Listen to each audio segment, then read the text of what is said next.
இந்த உலகத்தில் யாருக்காவது நன்றி கடன் பட்டிருக்கிறேன் என்றால் அது டாக்டர் வீரபாகுக்கு தான். வீரபாகு மட்டும் எனக்கு சிகிச்சை அளிக்காமல் இருந்திருந்தால் என் நேரம் 2 ஆண்டுகளுக்கு முன்பே நான் புதைக்கப்பட்ட இடத்தில் புல் முளைத்திருக்கும். சித்த மருத்துவத்தை பற்றி முதலில் புரிந்து கொள்ள வேண்டும். முடக்கருத்தானை பற்றி சொல்கிறேன். இந்த நேரத்தில் உங்களுக்கு நான் சொல்ல விரும்புகிறேன். நான் யூடியூப்லையும் இருக்கிறது, தமிழறிவு மணியன் சிந்தனை களஞ்சியம் என்று. மக்களுக்கு எவையெல்லாம் சென்று சேர வேண்டுமோ அவற்றை மட்டுமே பதிவு செய்வதற்கான அது இடம். அதில் சித்த மருத்துவத்தின் சிறப்பியல்புகள் என்றே நான் பேசி அதை வெளியிட்டிருக்கிறேன். நீங்கள் 14 சித்தர்களை பற்றி சொல்லுவார்கள். 14 சித்தர்களை நீங்கள் பட்டியலாக போட்டு பார்த்தால் அதில் பட்டினத்தாருக்கே இடம் கிடையாது. ரொம்ப வியப்பாக இருக்கும். பட்டினத்தாரை நாம் சித்தராகத்தான் பார்க்கிறோம். சித்தர் பரம்பரையில் பட்டினத்தாரை சேர்த்து வைத்துத்தான் நாம் சிந்திக்கிறோம். ஆனால் உண்மையில் பார்த்தால் 14 சித்தர்களின் பட்டியலில் பட்டினத்தார் இருக்க மாட்டார். காரணம், வெறுமனே பாடல்கள் புனைவதனாலேயே ஒருவன் சித்தனாக்கி விடுவதில்லை. ஒவ்வொரு மனிதனுடைய உடல் சார்ந்த நோய்க்கு உரிய மருந்தை, மூலிகையை கண்டெடுத்து அவர்களுடைய நோயை தீர்க்கக்கூடிய மருத்துவம், அதுதான் சித்த மருத்துவம். சித்த மருத்துவத்தில் சிறந்து விளங்கியவன் தான் சித்தன். பட்டினத்தாருக்கு மருத்துவம் தெரியாது. அதனால் சித்த மருத்துவர்களை மட்டுமே அடிப்படையாக வைத்து 14 சித்தர்களை ஒரு பட்டியலாக உருவாக்கி இருக்கிற தமிழ் மண் இது. இந்த சித்த மருத்துவத்தை பற்றி நீங்கள் புரிந்து கொள்ள வேண்டும். என் அனுபவத்தை நான் உங்களிடம் பகிர்ந்து கொள்கிறேன். கொரோனாவால் பாதிக்கப்பட்டேன். என் கல்லூரி காலத்தில் 1966 நான் மாநில கல்லூரியில் சேர்ந்தேன். என் கல்லூரி காலம் தொட்டு நான் ஆசனம் போடுபவன். மறந்தும் ஒரு சிகரெட்டை நான் உதட்டில் வைத்ததில்லை. ஒரு துளி மதுவை நான் சுவைத்ததும் கிடையாது. நான் செஷல்ஸ் என்ற தீவு, அழகான தீவு, அது அரபிக்கடலில் ஆப்பிரிக்காவை ஒட்டிய பகுதியாக இருக்கிறது. அங்கே தமிழர்களிடையே பேசுவதற்காக நான் சென்றேன். இந்த தமிழ்நாட்டில் இருந்து பெருந்தலைவர் காமராஜர் விருதுநகரில் தோற்கடிக்கப்பட்ட அன்றே இந்த மண்ணில் இருப்பதே பாவம் என்று கருதி இங்கிருந்து சென்ற ஒரு மனிதன்தான் டாக்டர் ராமதாஸ். அவர் அங்கே மிகப்பெரிய மருத்துவராகவும் மிகப்பெரிய 5 நட்சத்திர ஓட்டல் உரிமையாளராகவும் இருக்கிறார். அங்கே எனக்கு தங்கும் ஏற்பாடு செய்தார். மற்ற எல்லாரையும் வரவழைத்து விருந்து கொடுத்தார். அந்த விருந்தில் ஒயின் பரிமாறப்பட்டது. நான் சொன்னேன், நான் இவற்றையெல்லாம் சுவைத்து பழக்கம் கிடையாது என்று தவிர்த்து விட்டேன். இல்லை, it is good for your health, you kindly take it அப்படி என்றார். If you consume this wine then definitely you will be more then 100 years on the earth அப்படின்ற. நான் சொன்னேன், by consuming liquor I need not live for 100 years. It is against my principal and policy, so don't compel me என்று சொல்லிவிட்டேன். நான் ஏற்கு சொல்கிறேன் என்றால், அவ்வளவு நெறி சார்ந்து ஒரு கோடு போட்டு வாழ்பவன் நான். அதனால் என் உடலில் எந்த விதமான நோய்க்கும் இடம் கிடையாது. காந்தியடிகள் படுகொலை செய்யப்பட்ட ஜனவரி 30 காந்திய மக்கள் இயக்கம் சார்பாக ஈரோட்டில் மிகப்பெரிய விழாவை நடத்தினார்கள். அதற்கு நான் வர வேண்டும் என்றார்கள். அப்பொழுதுதான் முதல் அலை ஓய்ந்திருந்த நேரம். தண்ணீர் கொஞ்சம் கொடுங்க. முதல் அலை ஓய்ந்திருந்தது.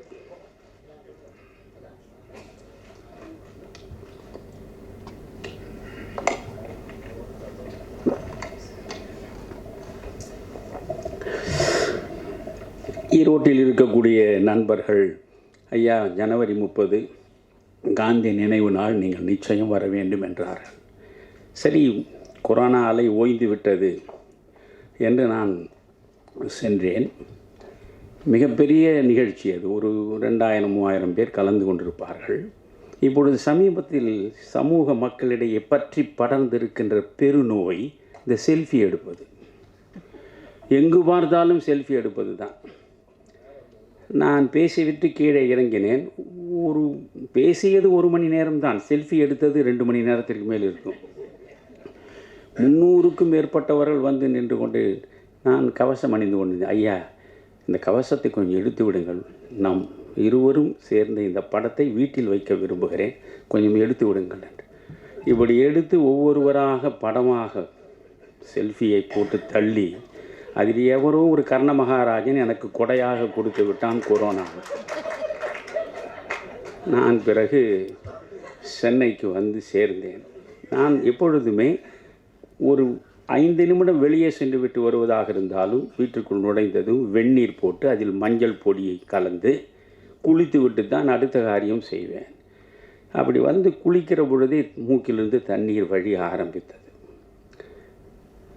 உடனே சாதாரண நீர்க்கோவையாக இருக்கும் என்று 3 நாட்கள் கை வைத்தியமாக செய்து பார்த்தேன். ஒன்றும் சரியாகவில்லை. உள்ளே கொரோனா பற்றி இருக்கிறது. அதற்கு பிறகு கொரோனா அந்த டெஸ்ட் இது என்னமோ விசிபிஆர் ஆர்பிசி என்னென்னமோ சொல்கிறார் அல்லவா, அதை போய் எடுத்தால் உங்களுக்கு பாசிட்டிவ் என்று சொன்னான்.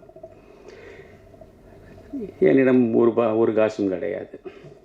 சாமானியனாகவே 55 ஆண்டுகள் அரசியல் வாழ்வில் இருப்பவன் நான். கொரோனா என்றால் இப்பொழுது உள்ள அரசியல்வாதிகள் உடனே அப்போலோவில் படுத்து விடுவார்கள், அல்லது பெரிய பெரிய மருத்துவமனையில் போய் படுப்பார்கள். அவர்கள் எவ்வளவு லட்சமானாலும் கொடுக்கக்கூடிய வசதியும் வாய்ப்பும் உள்ளவர்களாக இருப்பவர்கள். நான் உடனே என்ன செய்வது என்று யோசித்தேன். ஓமந்தூரார் மருத்துவமனை நமக்காகத்தானே இருக்கிறது, அரசு மருத்துவமனை. ஜீவா படுத்து கிடந்த இடம் அதுதானே. பெரியாரே அரசு மருத்துவமனையில் தானே இருந்தார், அண்ணாவே அரசு மருத்துவமனையில் தான் இருந்தார். அப்பொழுதெல்லாம் இது போன்ற அப்போலோக்கள் பப்புலோக்கள் எல்லாம் ஒன்றும் கிடையாது, எல்லாமே அரசு மருத்துவமனை தான். அதனால் ஓமந்தூரார் அரசு மருத்துவமனையில் அப்பொழுது டீனாக இருந்து சமீபத்தில் தான் ஓய்வு பெற்றார் என்று நினைக்கிறேன், ஜெயந்தி, டாக்டர் ஜெயந்தி. அற்புதமான பெண்மணி, அன்பு சார்ந்த பெண்மணி. அவரோடு தொலைபேசியில் தொடர்பு கொண்டேன். அவர் சொன்னார், ஐயா, உங்கள் மீது எனக்கு மிகப்பெரிய மரியாதை உண்டு, நான் ஒரு டாக்டரை கீழேயே நிற்கச் சொல்கிறேன், நீங்கள் வந்துவிடுங்கள் உடனடியாக என்றார். ஒரு ஆட்டோ பிடித்து போனேன். டாக்டர் சொன்னபடி கீழே நின்று கொண்டு என்னை வரவேற்றார். அழைத்து கொண்டு போய் ஆக்சிமீட்டரில் அது பார்த்தார். அது 98 இருந்தது. ஒன்றும் பிரச்சனை இல்லையா. பிறகு ஒரு ஸ்கேன் எடுத்தார்.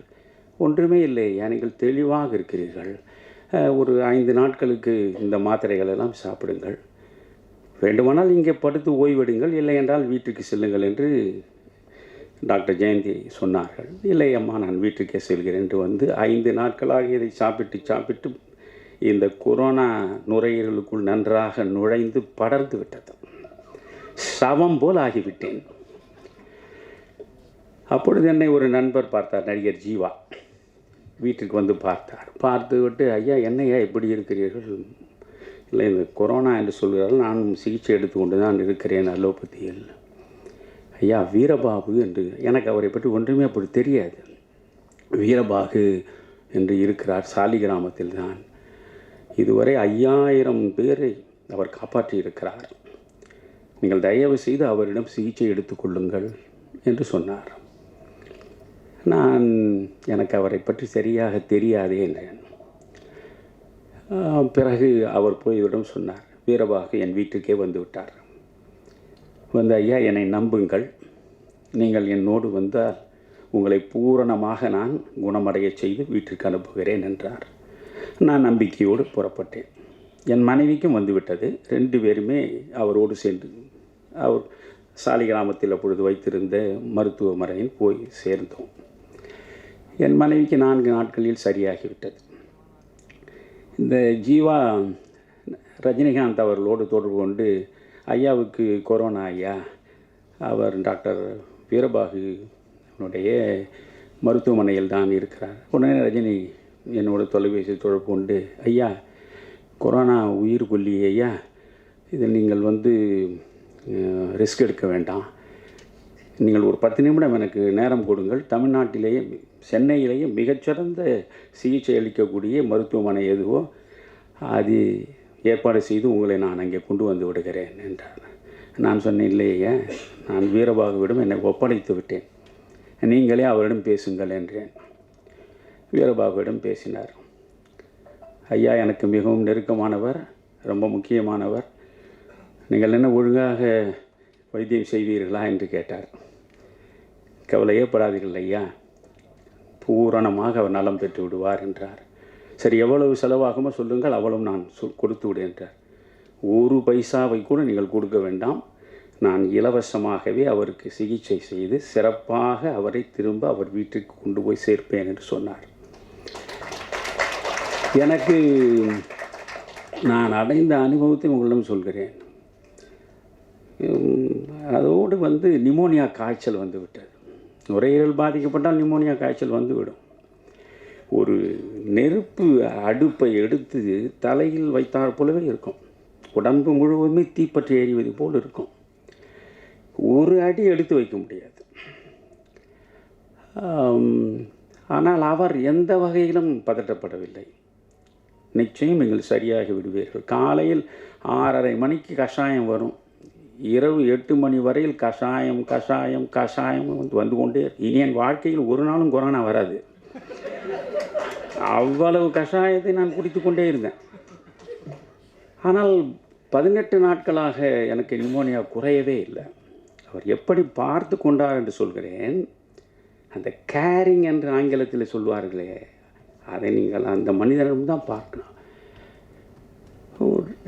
அதாவது இளம் பெண் பிள்ளைகள் காலையிலிருந்து மாலை வரை என் பக்கத்திலேயே அவர் உட்கார்ந்து கொண்டிருப்பார்கள். இரவு முழுவதும் இன்னொரு இளம் பெண் பிள்ளை அங்கே இருக்கும்.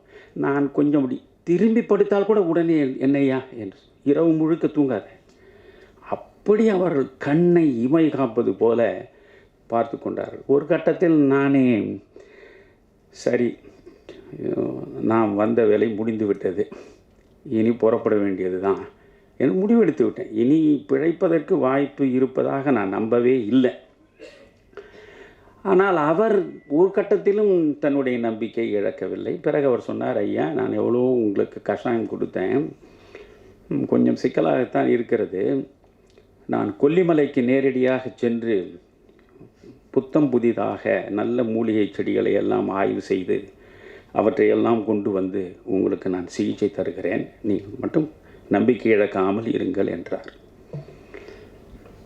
அதே மாதிரி அவர் போய் பிறகு அந்த கஷாயங்களை கொடுத்த பிறகு 18 நாட்களுக்கு பிறகுதான் எனக்கு அந்த காய்ச்சல் தணிந்தது. 28 நாட்கள் என்னை அவர் வைத்திருந்தார். 3 வேளை உணவு கொடுத்தார். அப்படி தாய் பிள்ளையை பார்ப்பதை போல பார்த்து கொண்டார். அந்த நேரத்தில் ஒவ்வொரு நாளும் காலையில் என்னை சந்திப்பார். ரொம்ப அற்புதமாக அவருடைய உடை உடுத்துவதை நான் பார்த்தேன். டாக்டர் உங்களுக்கு ட்ரெஸ் சென்ஸ் ரொம்ப சிறப்பாக இருக்கிறது. என்னை பொறுத்தவரையிலும் ராமகிருஷ்ண ஹெக்டே தான் இந்தியாவிலேயே மிகச்சிறப்பாக ஆடை அணியக்கூடியவர் என்று சொல்வார்கள். நான் அவரோடு மிக நெருக்கமாக பழகியவன். ஆனால் உங்களை பார்த்தால் நீங்கள் உடுத்துற உடை, அந்த வருகிற நடை, நீங்கள் ஒரு சினிமா நடிகர் போல் இருக்கிறீர்களே என்று தவறி சொல்லிவிட்டேன். உடனே அவர் சொன்னார், ஐயா நான் உண்மையிலேயே நடிக்கிறேன் ஐயா. என்னடா இது விபத்து, இவ்வளவு பெரிய மனிதன் வாழ்க்கை முழுவதையும் இந்த மருத்துவ உலகத்திற்கு அர்ப்பணித்து விட்டால் இவரால் எண்ணற்ற உயிர்கள் வாழுமே, பாழ்பட்ட அந்த உலகத்திற்கு இவர் போகத்தான் வேண்டுமா?